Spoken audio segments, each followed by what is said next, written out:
The wedding ring felt heavier than handcuffs as Bruno sat in the detention center, staring at the cheap gold band that had cost him everything. Just 7 days ago, he'd slipped it onto his finger in front of the justice of the peace of Miami, believing it was his key to the American dream. Now it was evidence in a federal case, proof of his desperation and her deception. The woman he'd called wife for exactly 1 week had played her role perfectly, right up until the moment she walked into the immigration office and destroyed his life with a smile. The message had arrived 6 months earlier on a dating app specifically for Brazilians seeking American connections. Her profile seemed genuine. Jessica, 28, Brazilian-American, living in Florida, looking for someone who understood both cultures. Her photos showed a pretty woman with kind eyes, nothing too glamorous or suspicious. She mentioned being lonely, missing Brazil, want to help someone from home find their way in America. Every red flag had been painted green by his desperation. Bruno had been working construction in Sao Paulo, sending most of his wages to support his sick mother and younger siblings. But Brazilian real had collapsed again, and his salary that once covered their needs now barely paid for his mother's medications. When Jessica started hinting about marriage as a path to America, where he could earn real money, the mathematics of survival overruled the whispers of caution in his mind. Their online courtship followed a careful script, though he didn't recognize it at the time. Video calls at perfectly scheduled times, always from the same room in her apartment. Stories about her life that were detailed enough to seem real, but vague enough to avoid verification. She spoke Portuguese with a slight American accent, sent photos from local Brazilian restaurants in Miami, shared struggles of being caught between two cultures. Every conversation built trust, layer by careful layer. When she finally proposed the arrangement, it seemed like she was doing him a favor. She was lonely. He needed papers. Why not help each other? She'd done research. She said, knew lawyers who handled immigration cases. The marriage would need to look real to authorities, but she understood this was business, not romance. $10,000 to cover legal fees, documentation, and her time. It seemed reasonable for a life-changing opportunity. Bruno sold everything, his car, his tools, took loans from friends who believed in his American dream. His family doctor wrote a letter about his mother's condition, adding urgency to his case. Jessica guided him through the visa application process, coaching him on what to say, which documents to emphasize. She seemed so knowledgeable, so confident. Experience, he thought, from helping other Brazilians navigate the system. The K, one fiancé visa, was approved faster than expected. Jessica said it was because their relationship looked genuine. Months of messages, video calls, evidence of a real connection. She arranged everything for his arrival, even buy his plane ticket, saying he could pay her back from his first American paycheck. Such generosity from his future wife.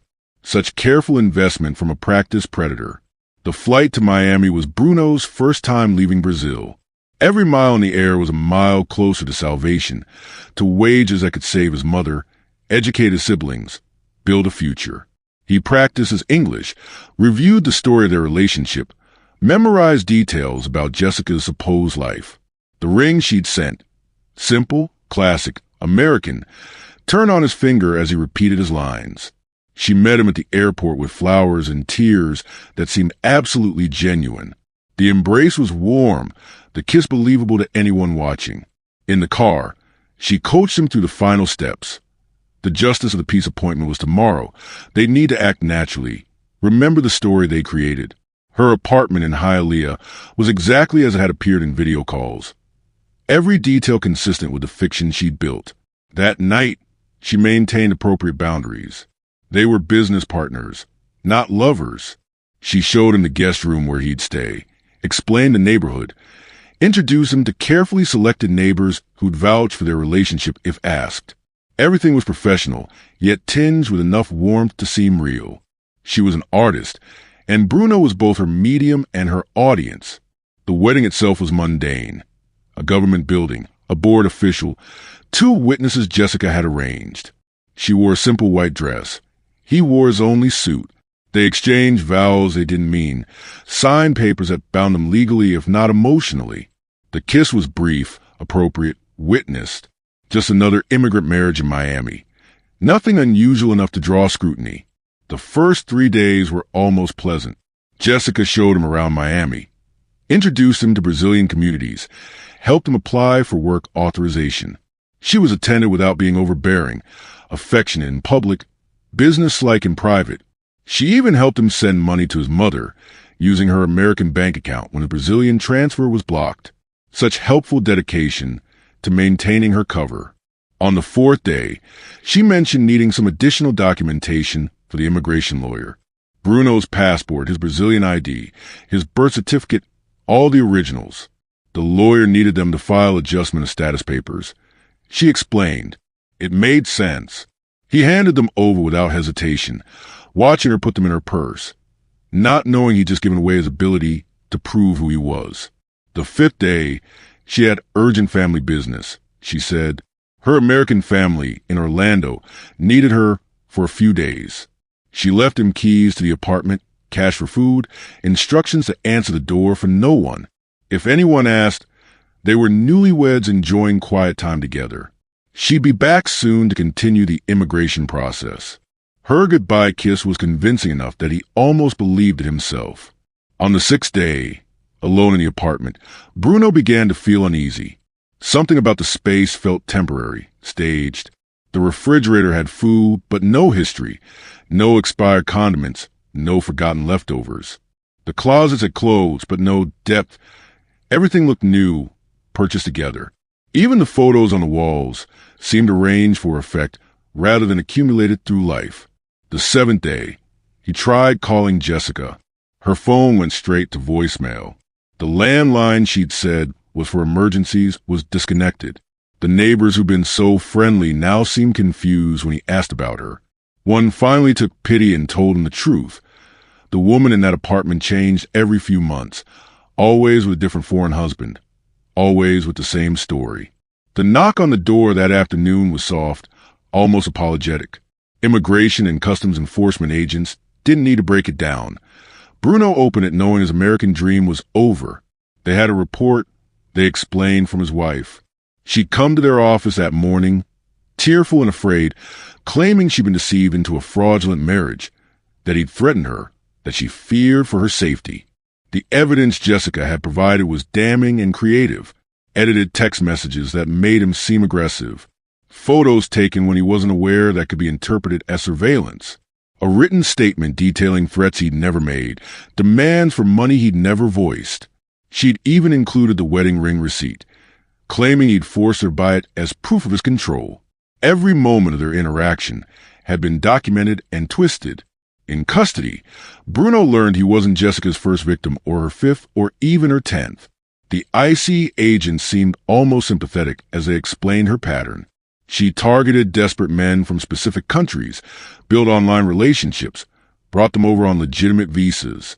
After the marriage, she'd wait just long enough to seem credible, then report them for fraud, claiming to be a victim herself. The government paid her as a witness. The men were deported. She kept the money and moved on to the next target. The legal system offered no refuge. His lawyer, appointed and overworked, explained the situation bluntly.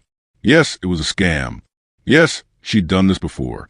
But Bruno had entered into a fraudulent marriage knowingly. That Jessica was also committing fraud didn't absolve him. The evidence she'd manufactured was convincing. Fighting it would take years and money he didn't have. Accepting deportation was the only realistic option. In detention, Bruno met others with similar stories. Not all with Jessica. She was just one of many operators running the same scam. They compared notes like students of a terrible education. The patterns were consistent. Online relationships, emotional manipulation, careful documentation, sudden betrayal. The government knew but seemed unable or unwilling to stop it. Deporting desperate immigrants was easier than prosecuting American citizens who facilitated their arrival. Jessica's apartment, he learned, was a rotating stage for her performances. She'd rent it for a few months, establish a pattern of residence, bring over a mark, collect the money, report them, then move to a new location and identity.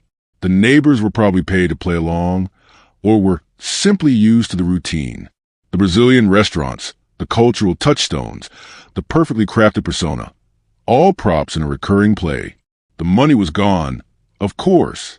The $10,000 that was supposed to buy a new life had purchased only humiliation. Jessica had probably spent it already, or invested it in recruiting the next victim. The loans Bruno had taken would haunt his family for years. His mother's medication would go unpurchased. His siblings' education would remain a dream. The mathematics of survival had become the arithmetic of loss.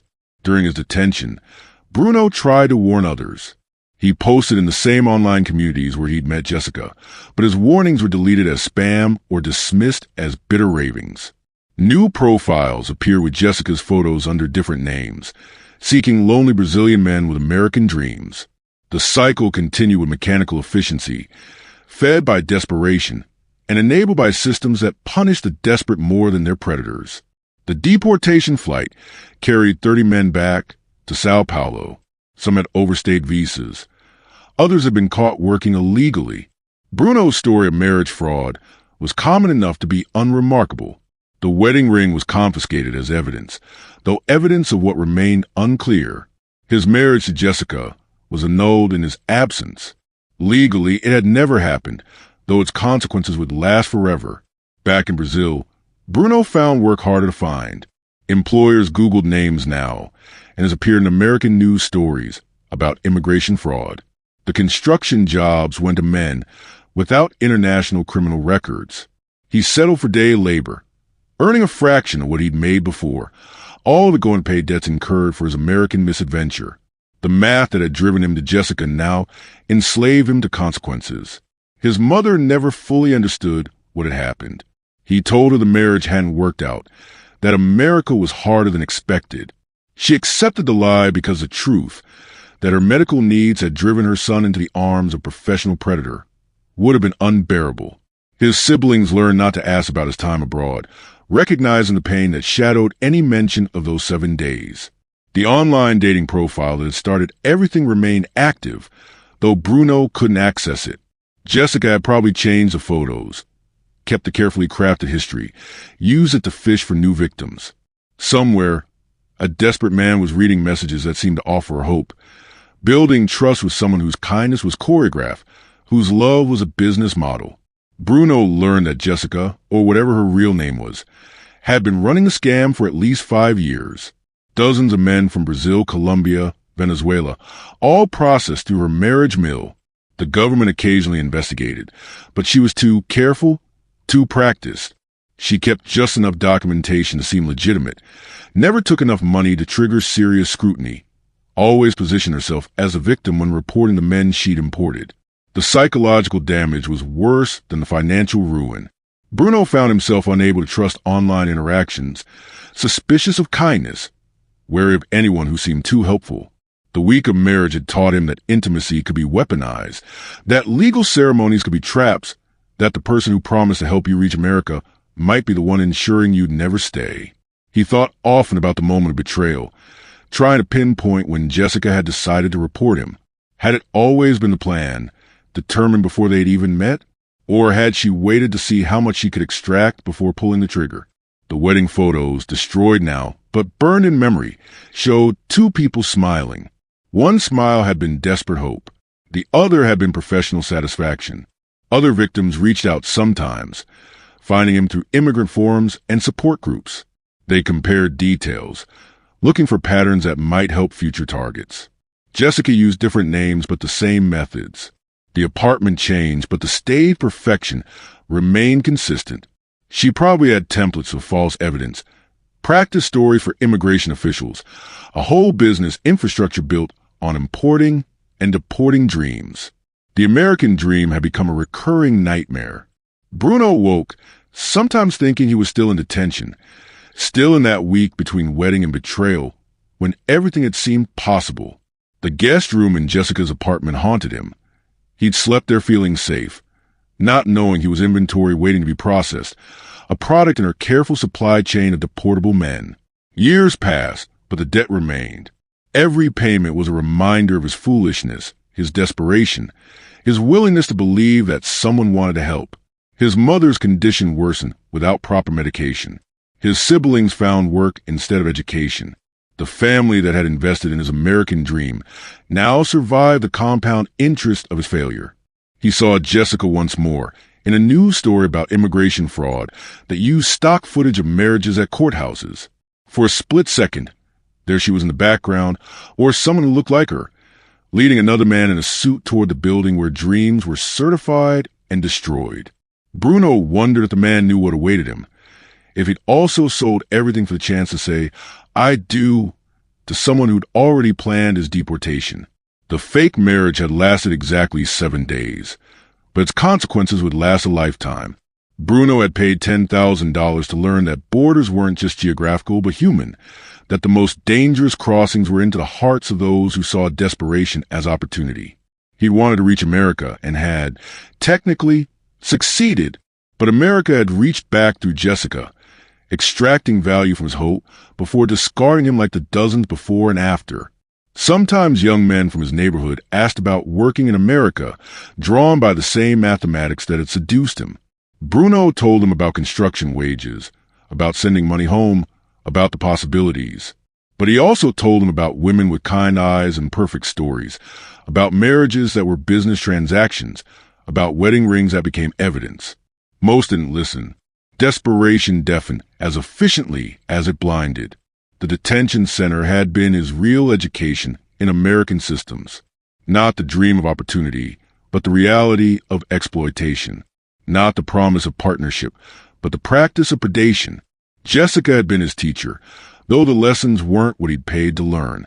She'd taught him that fraud could wear a wedding dress, that betrayal could speak perfect Portuguese, that the person who promised to save you might be the one who'd already sold you. His story ended where it began, in Sao Paulo, building for others what he couldn't build for himself. But he carried the knowledge of those 7 days, the weight of trust betrayed, the understanding that some borders were crossed not with fences or rivers, but with rings and vows and careful lies. He'd paid $10,000 for a fake marriage and received a real education in how dreams were harvested and processed by those who saw humanity as commodity. The wedding ring was gone, confiscated as evidence of his crime and her creativity. But its weight remained on his finger, a phantom reminder of the week when he'd been a husband to a professional wife, when he believed in partnership with someone who saw him as product. He'd crossed borders to find love and found instead that love could be industrialized, packaged, and used to ensure that men like him reached America only long enough to be profitably removed. Jessica continued somewhere under some name with some new story. The cycles of trust and betrayal spinning endlessly, powered by desperation and enabled by systems that caught the desperate while rewarding their predators. Bruno had been married for 7 days to someone whose job was marrying deportable men. The ring had been real. The marriage had been legal. And that had been exactly the problem. The authenticity of documentation wrapped around the emptiness of intention. The legal framework that made fraud possible and profitable and endlessly renewable as long as hope drove people to believe that strangers online might actually want to help them cross into better lives.